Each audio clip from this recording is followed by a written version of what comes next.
Muy buenas tardes, señores magistrados. Un saludo a los organizadores de este evento denominado Integridad, Ética y Corrupción en la Función Pública. Un saludo especial a la doctora Marien de la Rosa Valdriñán, juez titular de la Corte Suprema, presidenta de la Comisión de Integridad del Poder Judicial y jefa de la Oficina de Control de la Magistratura.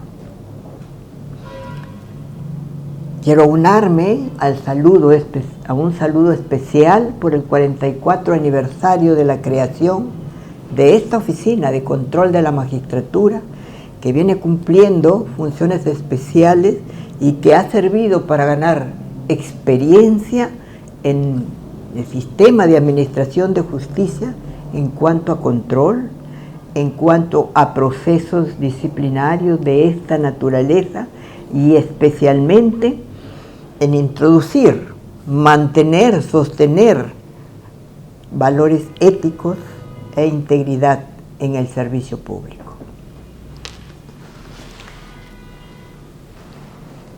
Esta es una oportunidad para mí a efecto de conversar con ustedes sobre un tema de larga data, trascendente, importante, y que de pronto no nos detenemos a analizar mientras estamos en el ejercicio de la función, o que si lo hacemos, no buscamos una alternativa de solución viable al mismo.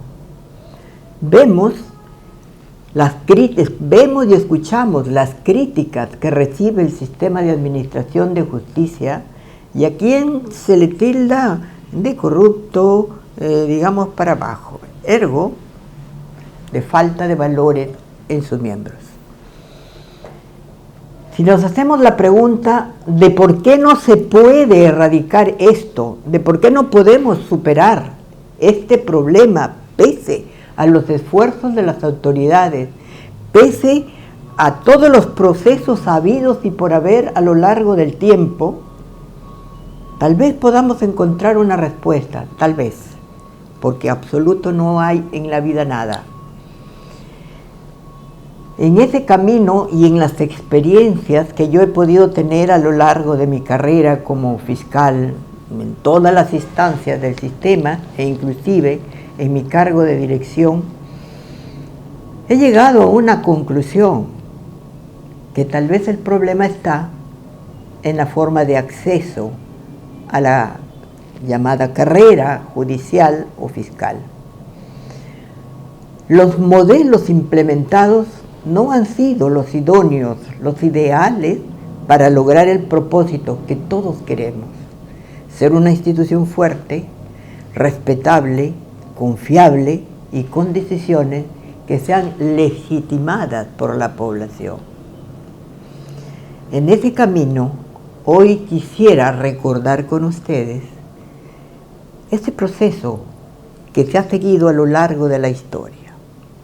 Recordarán muchos, quizás los más jóvenes no, o tal vez sí, por lo que han leído, de que más allá de los antecedentes históricos coloniales, en los que no era ajena la crítica severa a los órganos de la administración de justicia, tenemos que precisamente, para un poco solucionar el tema, el año 71, si mal no recuerdo, se aprueba el decreto ley 18.331 que crea el Consejo Nacional de Justicia por el gobierno llamado revolucionario del general Juan Velasco Alvarado. Y con ello se crea un consejo de designación de jueces y fiscales, de jueces de todas las instancias, que para entonces jueces y fiscales pertenecían al sistema judicial. También se seleccionaba a los magistrados del fuero agrario, del fuero privativo de trabajo y a los jueces de paz no letrados. Hasta antes ustedes recuerdan, los nombramientos habían estado en manos del Poder Ejecutivo y del Legislativo de manera exclusiva y excluyente, a propuesta de uno del otro e inclusive del mismo Poder Judicial. Este proceso, que dura hasta el año más o menos 79,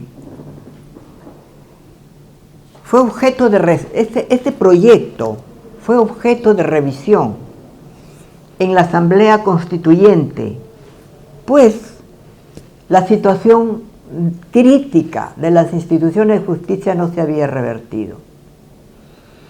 Y en el acta de debates encontramos que uno de los ilustres juristas del país, como fue Cornejo Chávez, dijo lo siguiente, y voy a leerlo textualmente, abro comillas: todos los agentes fiscales, dijo, y los jueces del Perú eran nombrados directamente, desembosadamente, constitucionalmente, por el gobierno a través del Ministerio de Justicia.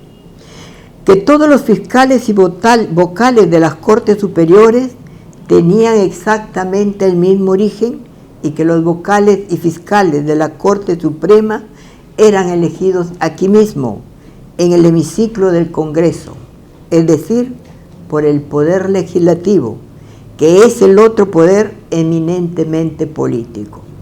Todos tuvimos la oportunidad, quizás los excesivamente jóvenes no, de presenciar el espectáculo deprimente y humillante para el magistrado, que tenía que buscar una tarjeta de recomendación para el ministro de turno, que tenía que merodear por los pasillos del Ministerio de Justicia para ser tenido en cuenta, y el que tenía que buscar padrinos, porque sus méritos no eran siquiera técnicos ni tenidos en cuenta. Y el espectáculo más deprimente todavía que se veía aquí, con magistrados a veces encanecidos por muchos años de labor, dando vuelta por los pasillos a la espera de un diputado o de un senador, que éste saliera, aun cuando fuera, para tomar un café y aprovechar de esta circunstancia para abordarlo, pidiéndole su voto. Esto lo pueden encontrar en la data, en los debates de la Asamblea Constituyente, en el tomo 1, en la página 152. Con estos argumentos y demás que fueron expuestos en la Constituyente y que eran del mismo matiz y estaban en la misma orientación, se crea en la Constitución del 79 el Consejo Nacional de la Magistratura. Se pensó que con esto se reforzaba los valores, se hacía una mejor selección de magistrados, al estar integrado por 7 miembros, representantes del Poder Judicial, del Ministerio Público, de los colegios profesionales, llámese abogados, y también por la sociedad civil, a través de los colegios profesionales. Sin embargo,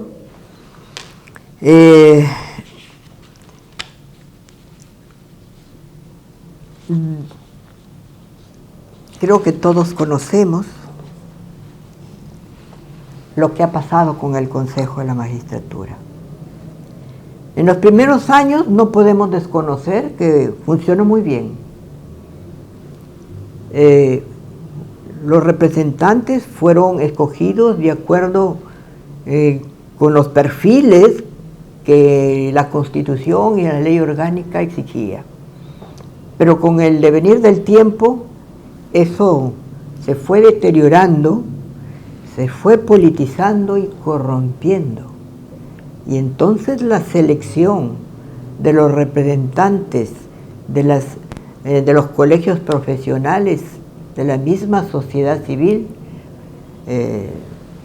fueron, digamos, perdiendo el nivel que se esperaba, y llegaron a ocupar cargos personas que realmente no estaban a la altura de las circunstancias o de que el cargo exigía.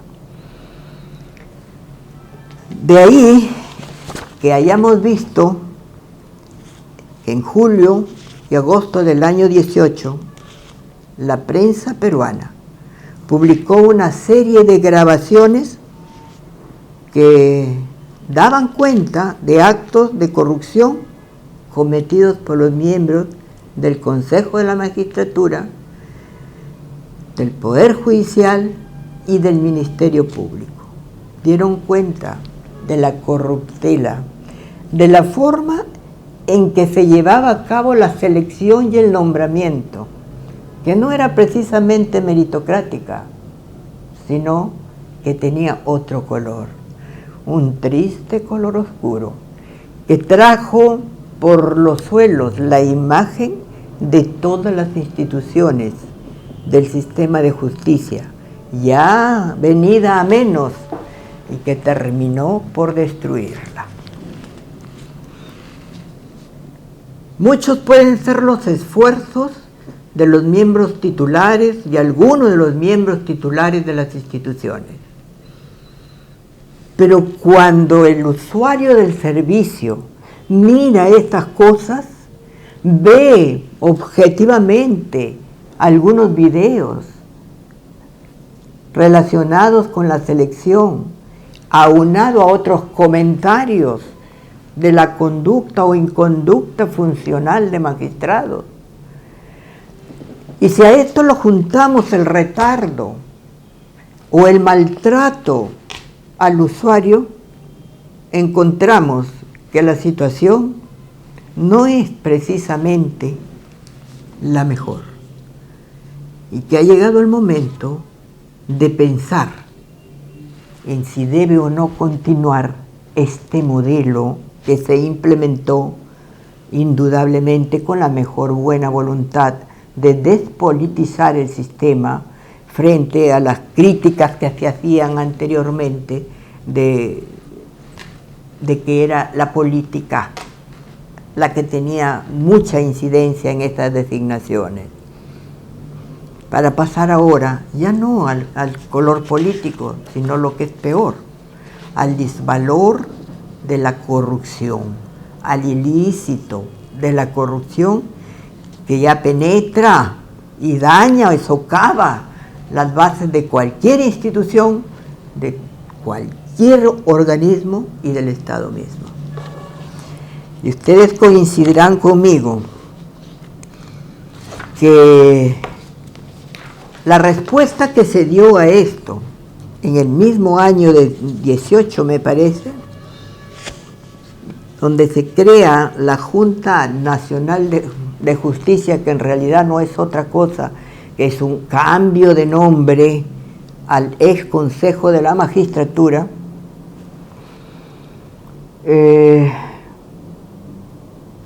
no ha traído una solución al problema.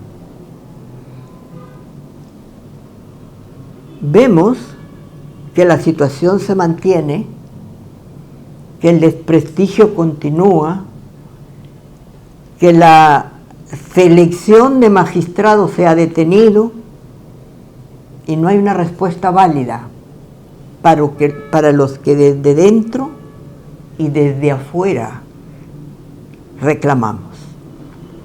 En esta línea de análisis, afirmar que la nueva conformación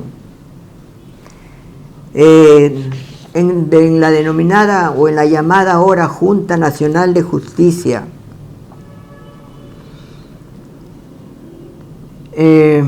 soluciona el problema, creo que sería un error. Yo guardo respeto por sus integrantes. Sin embargo, tengo profundas diferencias y críticas con relación al modelo legal que constituye el marco para el ejercicio de sus funciones, tanto de selección como de nombramiento, ascenso, ratificación y control disciplinario, que actualmente tienen a su cargo y que Este 30 de octubre pasado, ¿no? 13 de junio pasado, cumplió 50 años, hablando del modelo.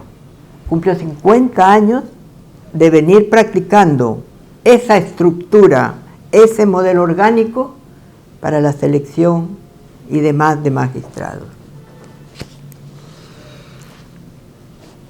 El nuevo Consejo ya ha reforzado y remozado con un nuevo nombre y nuevas atribuciones. No solamente ya selecciona, designa y aplica el control disciplinario a propuesta del Poder Judicial o del Ministerio Público, sino que también sanciona de oficio y además puede aplicarle a los supremos sanciones menores a la destitución, con lo cual se llenó un vacío que era necesario, porque antes no había un organismo que lo hiciera. Pero ¿qué ha pasado con esto? Tenemos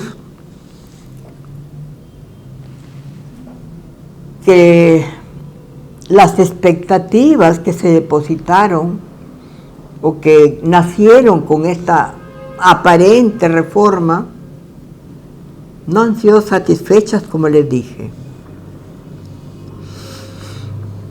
porque hemos podido advertir que las excesivas facultades que se le dieron no han hecho más que llevar a la arbitrariedad, a la corrupción y a la ineficiencia. Un claro ejemplo de ello es el fracasado intento de elegir a las autoridades nacionales de control del Poder Judicial y del Ministerio Público, donde se descalificó a una candidata, recuerden ustedes, una candidata que cumplía con todos los requisitos, que había superado todas las evaluaciones, pero que fue descalificada por consideraciones subjetivas de los miembros de la Junta Nacional de Justicia en la etapa final de la entrevista personal, lo que demuestra que en este nuevo modelo, ¿qué es lo que se está priorizando? Criterios extrameritocráticos, más allá de lo objetivo, de lo palpable, en un expediente, en una entrevista, en todo aquello que se acumula, que se reúne con la finalidad de conocer a un candidato. Y estos criterios meritocráticos aparentemente han tenido matices políticos e ideológicos. Otro ejemplo del defectuoso funcionamiento de este modelo es el hecho de que la Corte Suprema de Justicia está, digamos, despoblada o de jueces titulares. Y la provisionalidad se ha incrementado a límites históricos. Hay 8 salas actualmente y solo 12 jueces supremos titulares. De los 40 que deberían ser, tenemos 12 titulares. De ahí que muchas salas estén integradas totalmente por magistrados provisionales, lo que da lugar a la generación de castas y grupos de poder que por su propia naturaleza están subordinados a la decisión del titular del Poder Judicial y actualmente gobiernan la Corte Suprema, ya que cuadriplican a los titulares, existiendo salas, como decía, integradas íntegramente o conformadas íntegramente por magistrados provisionales que rompen una tradición histórica que señalaba que las salas deberían estar presididas siempre por un titular para garantizar la unidad jurisprudencial de las resoluciones judiciales. Esta situación indudablemente que no es de entera responsabilidad de la Junta Nacional de Justicia, que a casi a 2 años de su funcionamiento no se ha ocupado de estas tareas que resultan medulares para el ejercicio de la función y de la correcta administración de justicia y seguridad jurídica nacional.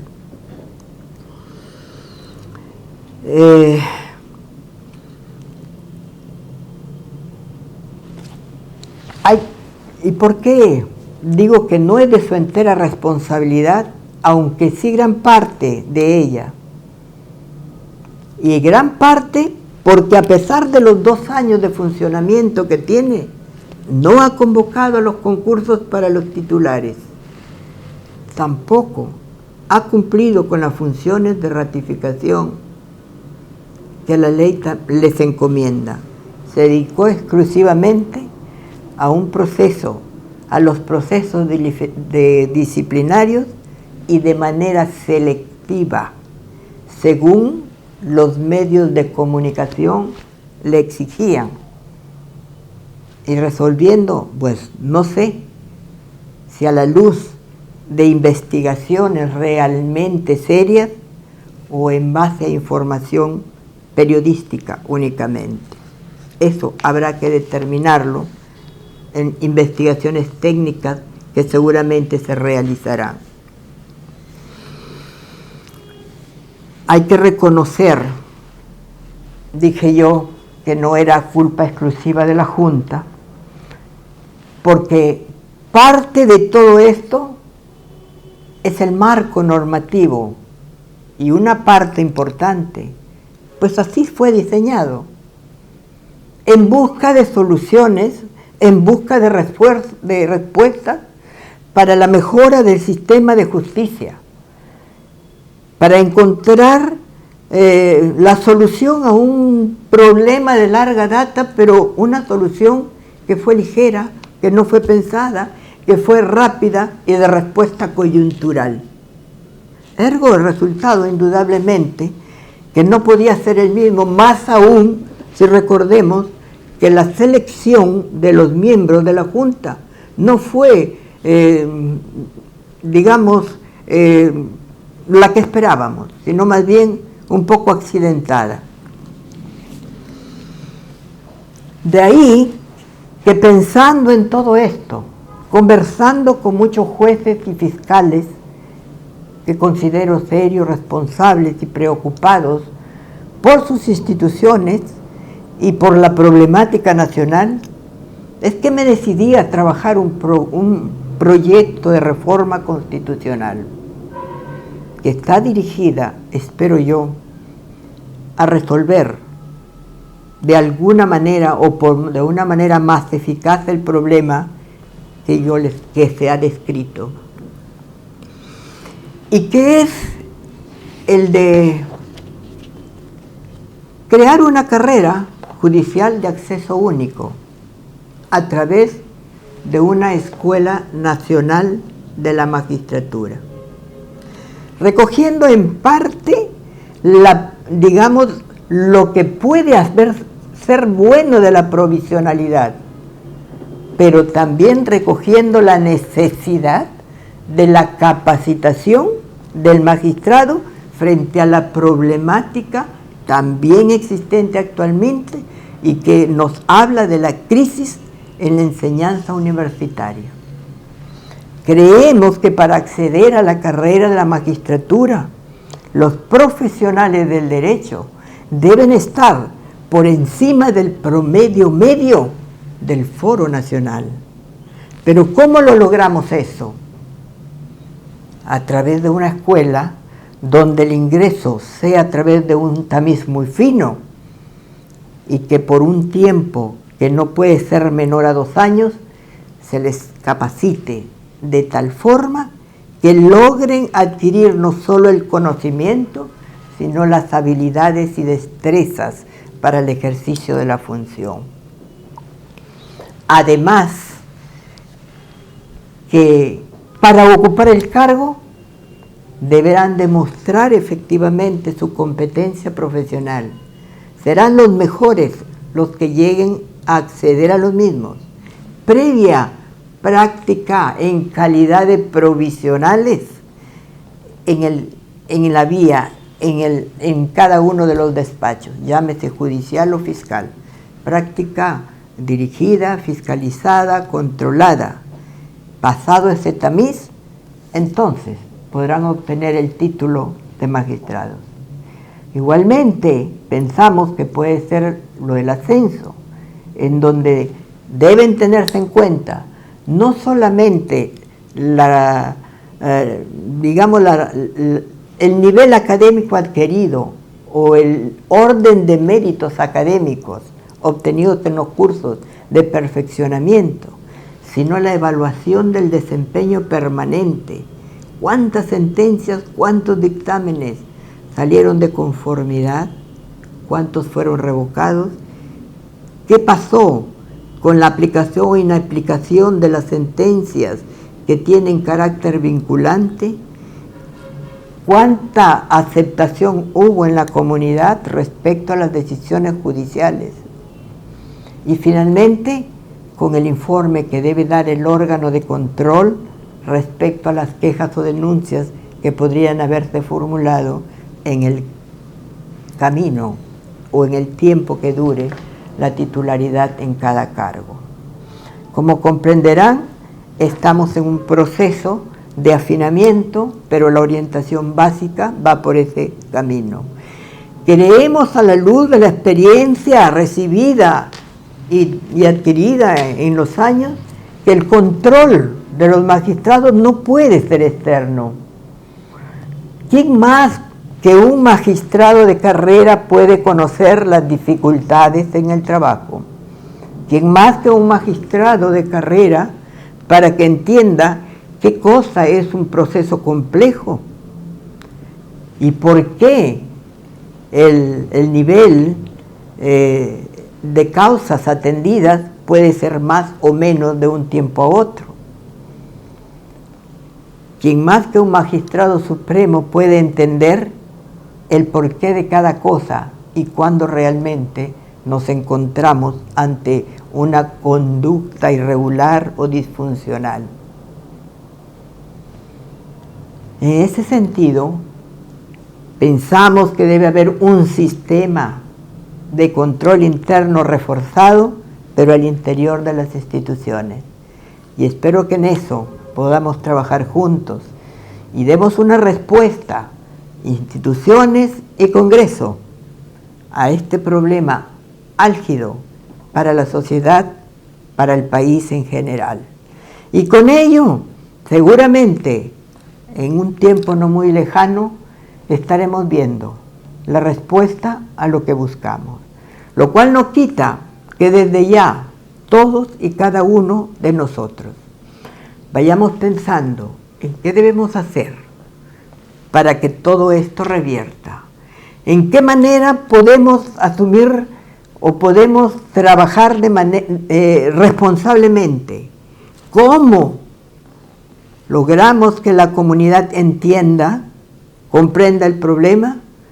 ¿O cuánto podemos sacrificarnos o sacrificar nuestro tiempo para atender a todo aquel que toca la puerta? Creo que es lo que hace falta un poco, acercarnos a la comunidad. Las estructuras están diseñadas, tal vez es momento también de revisarlas. Acercarnos a la comunidad no quiere decir poner un local, un juez, un fiscal en cada sitio, pero voltear la espalda cuando nos toca el problema o nos toca resolver el problema.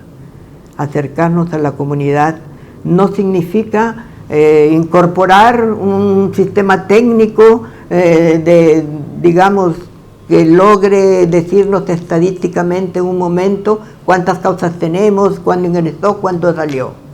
Acercarnos a la comunidad es entender el problema, recoger el deseo, el afán, la aspiración de justicia de que demanda el pueblo, traducida en un documento, en una resolución, en cada caso. Tras acercarnos a la comunidad, es resolver prioritariamente aquellas causas que inciden, por ejemplo, en la familia, los alimentos, la pensión del anciano, el problema de la tenencia y guarda de menores que tanto conflicto genera en una unidad básica como es la familia. Ayudemos a componer al pueblo a través de nuestras decisiones, entendiendo el efecto que tiene el que yo diga ahora lo que debo decir y no dentro de 2, 3 o 4 años. Piensen en la incidencia que tienen nuestras decisiones en la eliminación o recuperación de los valores morales de la sociedad, de los conflictos sociales que se están generando actualmente y en el que la justicia tiene un valor y un rol preponderante y básico. Eso es lo que debe entender, creo yo, cada magistrado. No es un número, no es una causa, es un problema. Sumen ustedes esos problemas y verán el cúmulo, que es lo que está generando la reacción violenta y esos efectos negativos hacia las instituciones. Amigos, colegas, es hora de reaccionar. Y al órgano de control, felicitaciones por estos cursos que nos ayudan a pensar, a analizar y a detenernos, quizás un poco a reflexionar sobre lo que somos, sobre lo que hacemos y sobre lo que podríamos hacer para contribuir a los problemas sociales del país. Felicitaciones reiteradas por su aniversario. Que siga el trabajo exitoso y tratemos de reforzar los valores morales de la institución y rescatar el nombre, la dignidad y la integridad de los magistrados. Gracias por su invitación. Suerte y que todo les salga bien.